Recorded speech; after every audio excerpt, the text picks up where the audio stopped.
Welcome to part 2 of Tastic with me, Nashawn. My guests are Debbie Rowles, who is a solutionist and marketeer, and Li Rossouw, who is a co-founder of Cheeky, a new swimwear company where we continue to talk about brands and marketing and the challenges of launching a new company.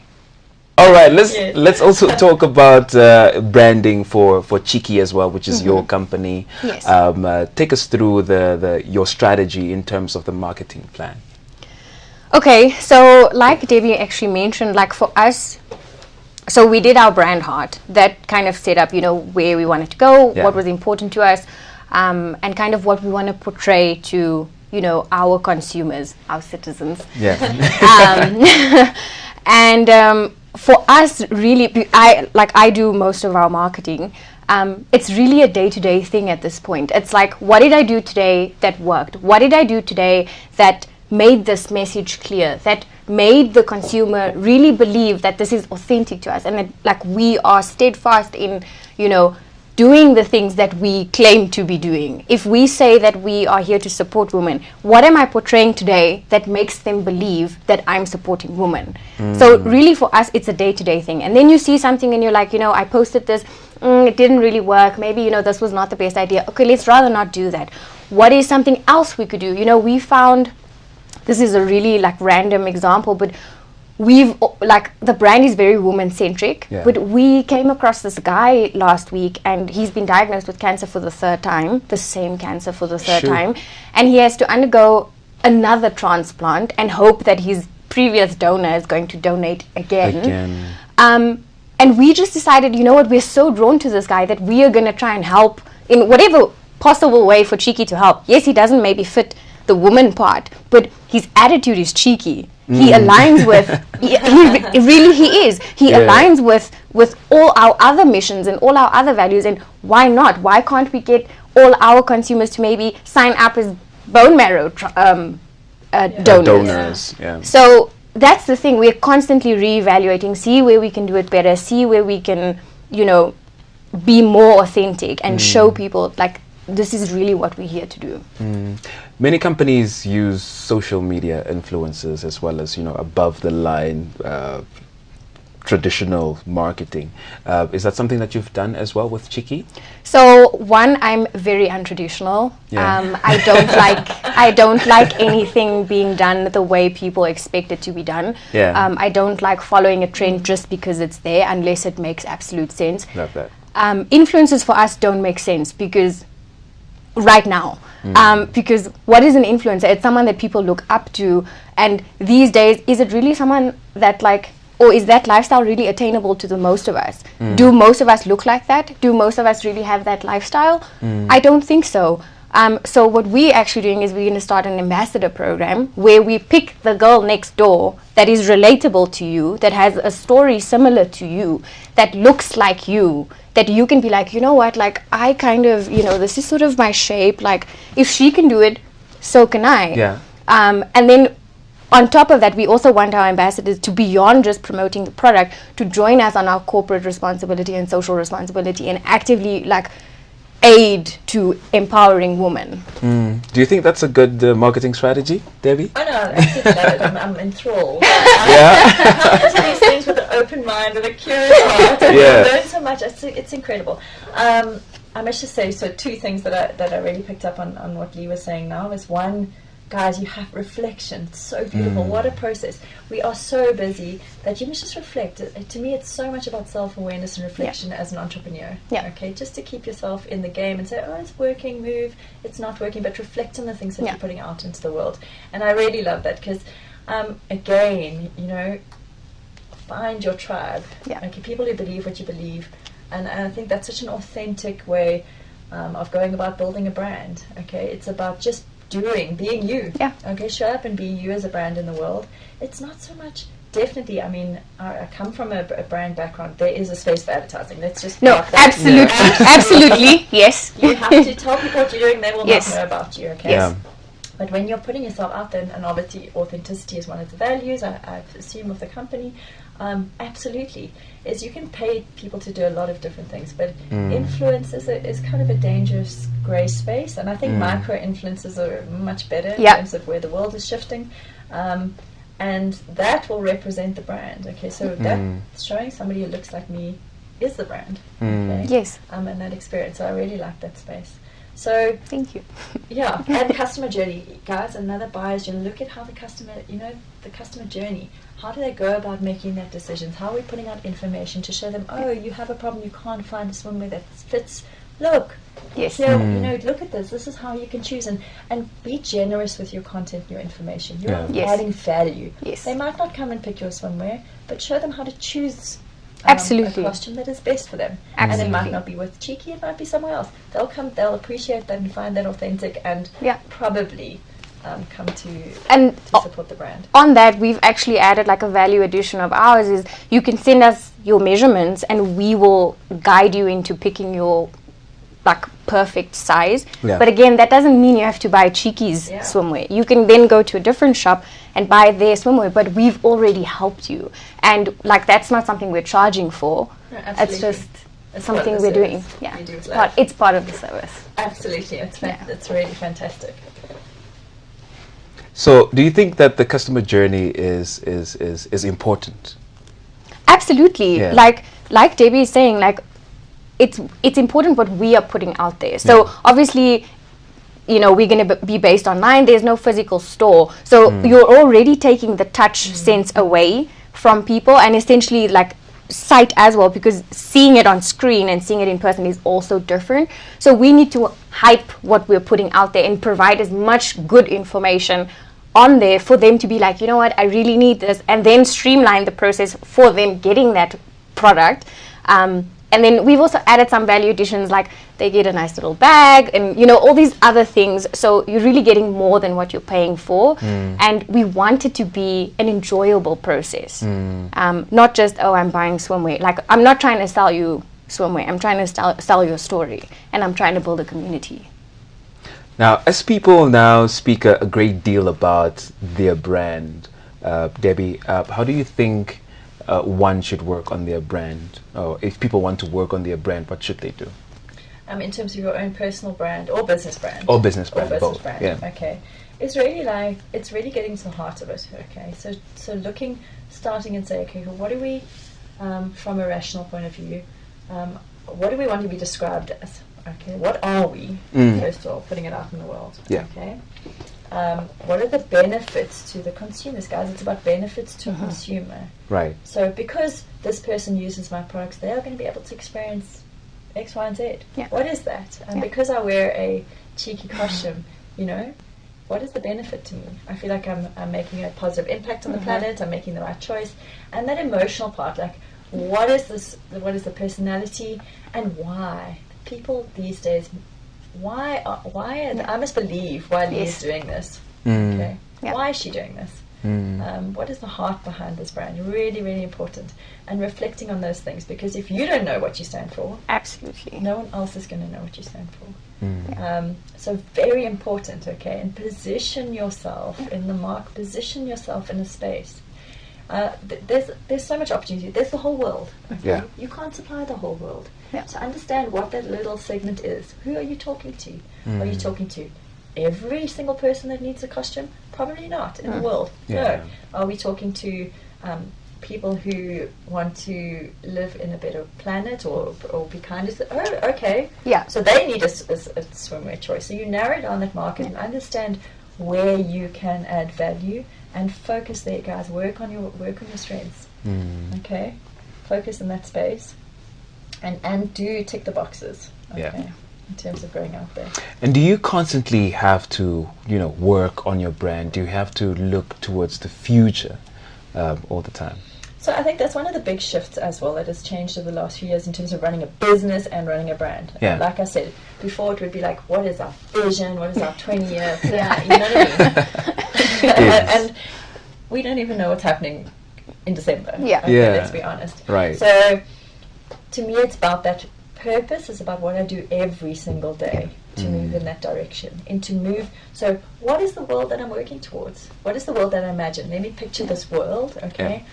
why do we wake up in the morning? What inspires us? What is the purpose of what we are doing here? And then how are we going to move in that direction? Because it's a dynamic thing, okay? So you're tracking it, yes, you're putting in certain, and you must put in certain goals and objectives, obviously, because you need to know you're moving in a direction.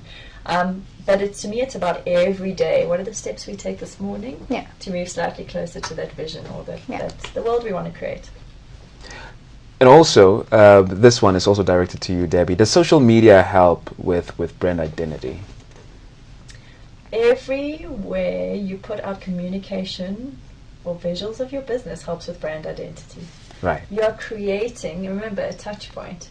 And everyone's on social media, some sort of social media, whether it be LinkedIn, Facebook, Instagram, TikTok, wherever you are.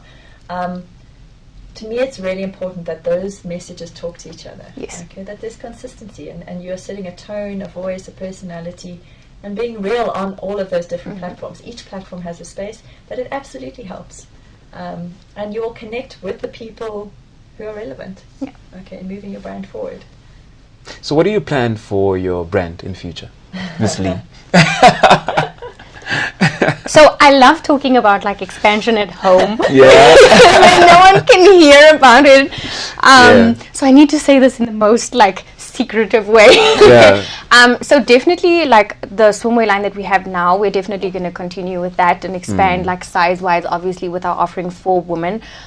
We have plans to launch a men's line as well because we don't want to exclude anyone. Nice. And then also having a kiddies line because we don't want to exclude them either. Yeah.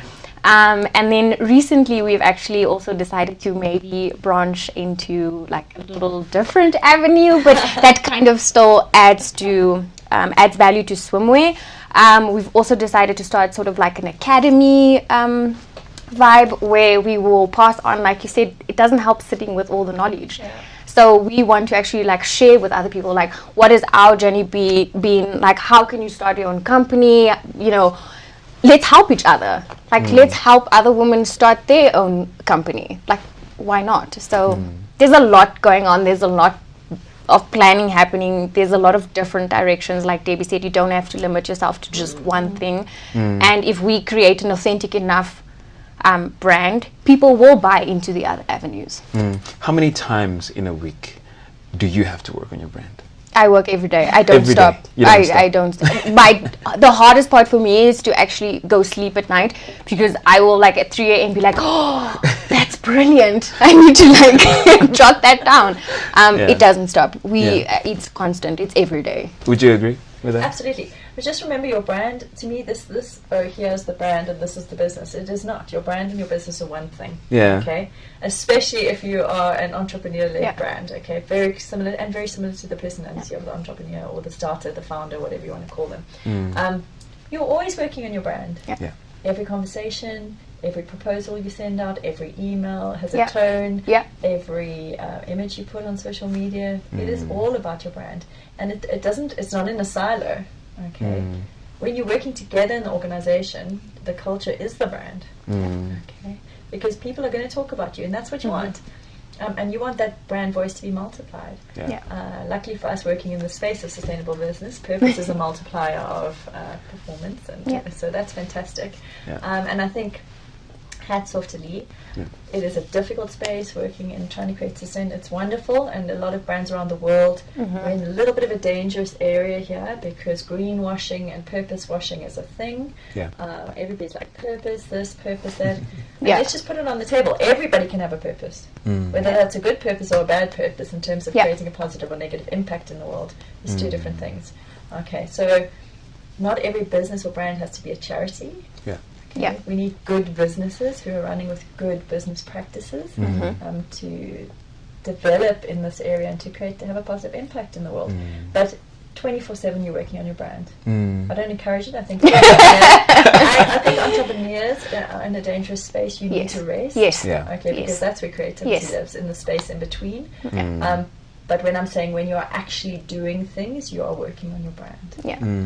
Looking at the brands that are around us, do you think that is the approach that they take? Do you think they're constantly working on their brands?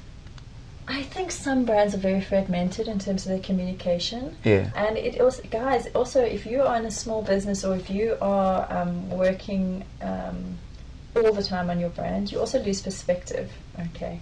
So it's also a good practice to say, get somebody and say, just have a fresh, just do a brand audit for me and just have a look. Okay. Are things aligning? Are things talking? Because when you're in it, you sometimes lose perspective. Okay, you become so busy and you're so caught up in doing the things that you forget that what that looks like from the outside. Okay, so it can become very fragmented in terms of the messaging put out there, and also if you're having a lot of different people working on a brand, that's why the corporates manage to keep it right, because they have things like corporate identities, brand voice, culture docs, things that keep people in line. Okay, but when you are a startup, it's hard, okay, because you've got to separate the magic and the passion for the brand. Sometimes gets dragged into the realities of running a business, and we know that the cash flow, the stress, the production, the delivery, things that go wrong.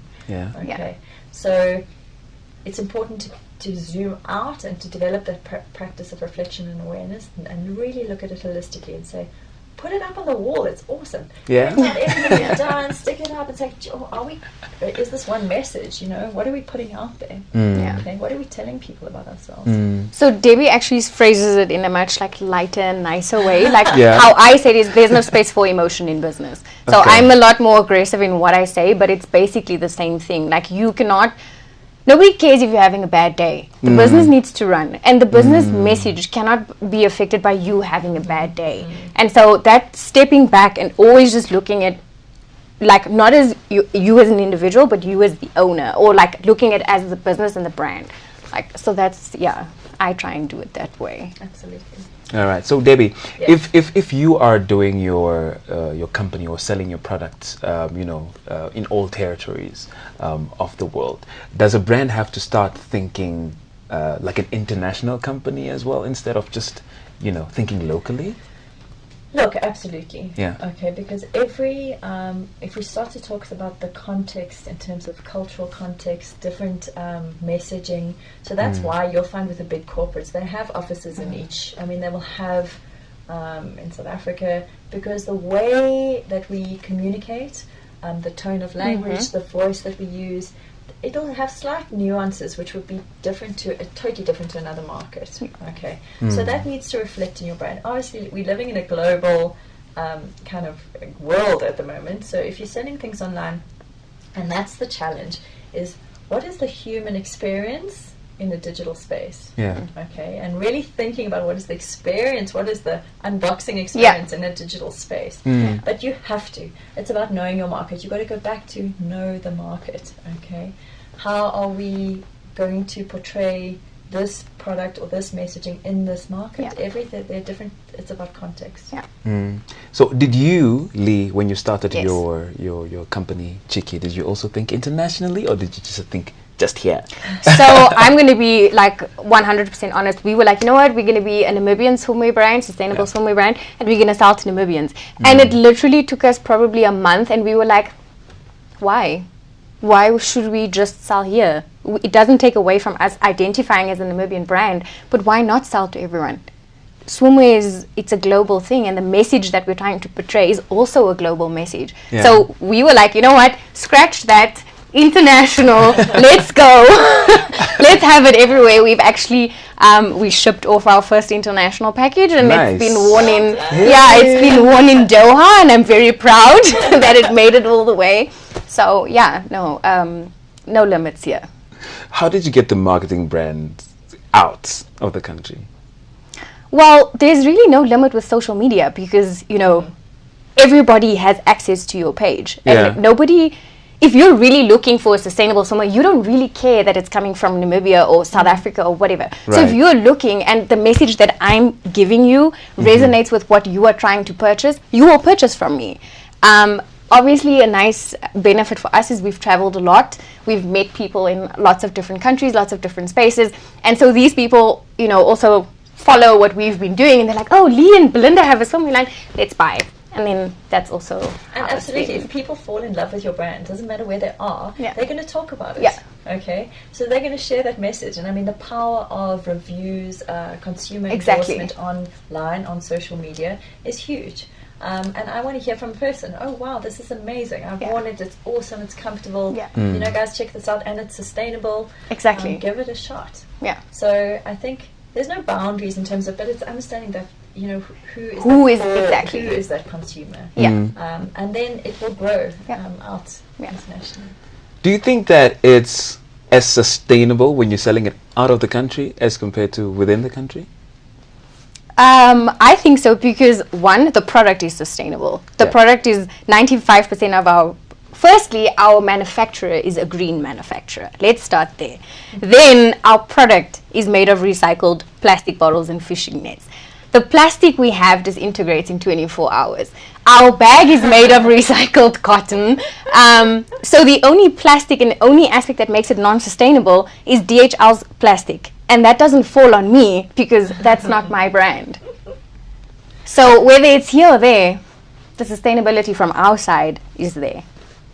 I think listen, sustainability is a loaded word these Yes, days. So I think it's also. really like, I mean, Sean throwing it at you like Yeah. Sustainability is a loaded word. Okay, and you need to unpack that a bit because, like I said, it's about intention. And are we putting back in terms of regenerative thinking? Are we moving in the right direction?